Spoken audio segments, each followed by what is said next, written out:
Quick rental ও রামপাল বিদ্যুৎ কেন্দ্র অবিলম্বে বন্ধ করে দেওয়া উচিত, এমন মত দিয়ে বিশিষ্ট অর্থনীতিবিদ অধ্যাপক আনু মোহাম্মদ বলেছেন, জ্বালানি ও বিদ্যুৎ খাত দেশি বিদেশি সিন্ডিকেটের হাত থেকে বের না হতে পারলে দেশে বড় ধরনের সংকটে পড়বে।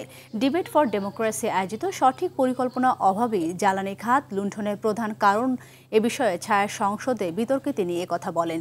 এ সময় ডিবেট ফর ডেমোক্রেসির চেয়ারম্যান হাসান আহমেদ কিরণ বলেন, 15 বছরে জ্বালানি খাতে হরি লুট হয়েছে, লুণ্ঠনকারীদের দ্রুত বিচারের আওতায় আনতে হবে। দায়মুক্তি আইন যেভাবে বাতিল করা হলো তাতে আমাদের প্রত্যাশা ভঙ্গ হয়েছে, কারণ ওই একই ধারাটা চলল। আমাদের দরকার রামপাল, রূপপুর, মাতারবাড়ি এগুলো কিভাবে বাতিল করা যায় সেইটার একটা রাস্তা তৈরি করা, কারণ এগুলো বাংলাদেশের জন্য ভয়াবহ বিপদ ডেকে আনবে সামনে। পৃথিবীতে কোনো দেশ নাই যেটা বাংলাদেশের মতো এরকম একটা ঘন জনবসতিপূর্ণ সুন্দরবনের মতো বন